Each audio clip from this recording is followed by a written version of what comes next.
So, for the last part of this series, we went inside. We looked deeper and deeper, asking, who are you? If you've done the practice, you might notice that as we go deeper and deeper, asking the question, we start to dissolve. There is less and less left of us, of whatever you define as yourself. And you might have gone deep enough to get to a point where you almost have no answer anymore, because all that is left is consciousness, and there's really nothing more present. There are no thoughts, and words just don't come when the question is asked of you. You've dissolved into awareness, and some things remain in that space, but very little of what you might refer to as you is left. And so you get to this point of singularity, and some might call oneness. There's this feeling of whatever is left is undivisible at that point, and you can't really go deeper. You become a sort of blank slate. And this is an interesting point, because you go to a point where it seems like everything is there, and also that nothing is there.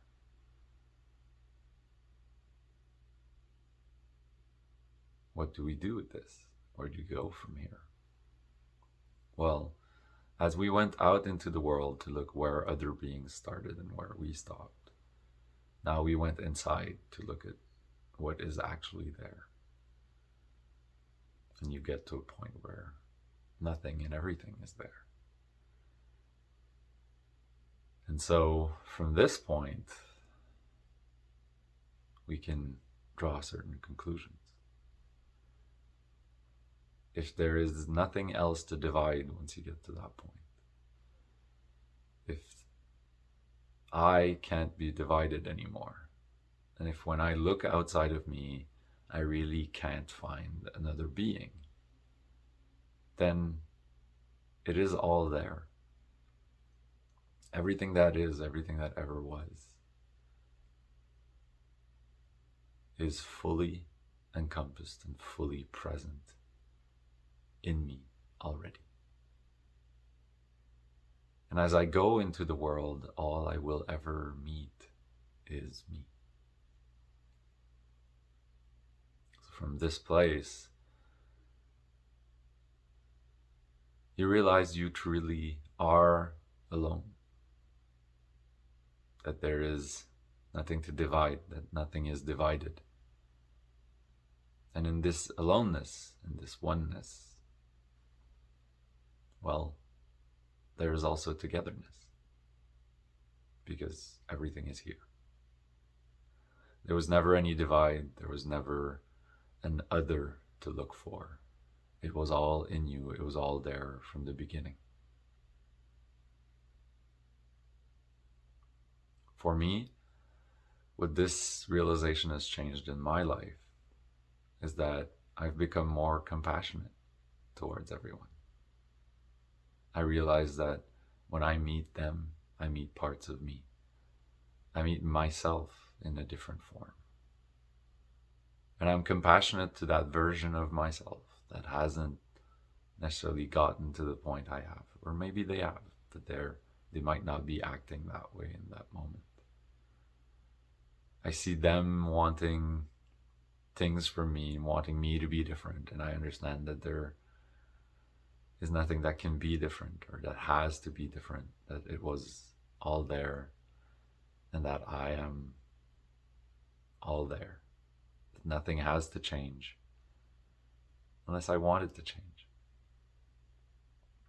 And as I go into the world, it allows me to be compassionate, to meet my other selves, my other mirrors, with a compassionate heart for whatever they're going through in the moment, for whatever or however they're showing up in that moment.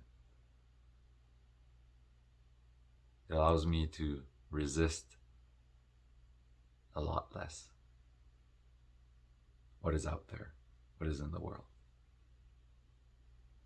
I try to flow with it, I try to go with it, and I try to meet it where it is without trying to change it. It is an everyday practice. It is a practice of love, because ultimately, everyone I meet reflects me, reflects to me parts of myself. And I want to learn to love all of those parts. To love all of the parts of me that I might have at one point, for a reason or another, forsaken. And I want all of the parts of me to feel love. And so, in this non-binary way of thinking, how I treat them is really, in the end, how I treat myself.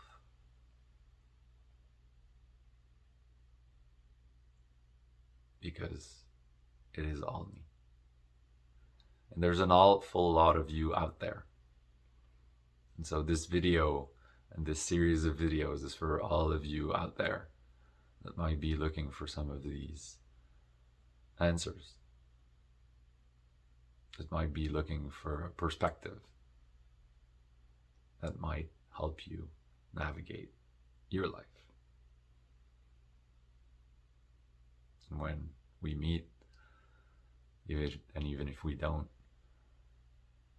maybe you meet me with a little bit more compassion, because in that moment I might not be the person on the YouTube videos. I might be caught in my life, in my things, in my everyday, and that's okay. That's part of the process too. The process of forgetting these realizations and coming back to them again and again and again. And that is the ultimate practice. It's remembering every day that it is all you, that it is all that you will ever meet, and remembering that you need to meet yourself with compassion and love. Because unless you learn to love all of the parts of you, you're going to forsake them in corners, and you're not going to be able to fully enjoy who you are completely.